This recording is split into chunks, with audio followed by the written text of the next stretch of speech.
ഫേസ്ബുക്കിൽ വ്യാജ പ്രൊഫൈൽ സൃഷ്ടിച്ച് 23 ലക്ഷം രൂപ തട്ടിയ കേസിൽ പ്രതി പിടിയിൽ. തിരുവനന്തപുരം പാറശാല സ്വദേശി സതീഷ് ജപകുമാറിനെയാണ് ആറന്മുള പോലീസ് അറസ്റ്റ് ചെയ്തത്. സ്ത്രീകളുടെ പേരിൽ പ്രൊഫൈൽ ഉണ്ടാക്കിയാണ് പണം തട്ടിയത്. കെ അഭിലാൽ വിവരങ്ങളുമായുണ്ട്. അഭിലാൽ, എങ്ങനെയാണ് ഈ തട്ടിപ്പ് നടത്തിയത്? എങ്ങനെയാണ് ഇവർ ഈ തട്ടിപ്പിന് വിവരങ്ങൾ പുറത്തു വരുന്നത്?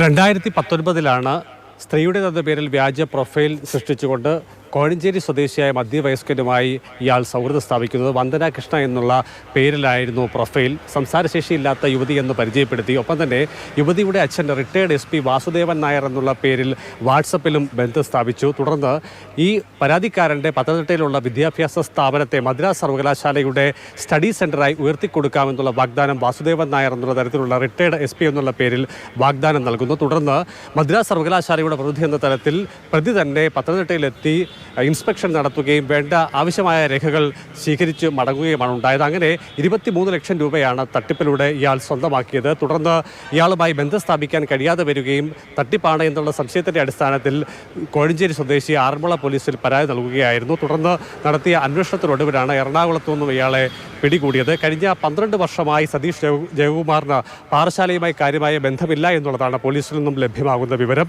ചാർട്ടേഡ് അക്കൗണ്ടന്റ് എന്ന പേരിൽ കഴിഞ്ഞ 3 വർഷക്കാലയളവായി എറണാകുളത്ത് തൈക്കുടത്ത് ഒരു വാടക വീട്ടിൽ താമസിച്ച് വരികയായിരുന്നു. കോഴിക്കോട് സ്വദേശിക്ക് ജോലി വാഗ്ദാനം ചെയ്തും 5 ലക്ഷത്തോളം രൂപ ഇയാൾ തട്ടിപ്പ് നടത്തിയതായി പോലീസിന് വിവരം ലഭിച്ചിട്ടുണ്ട്. കൂടുതൽ ആളുകൾ ഇത്തരത്തിലുള്ള തട്ടിപ്പിന് ഇരയായിട്ടുണ്ടോ എന്നതടക്കം അന്വേഷണ പരിധിയിൽ വരും.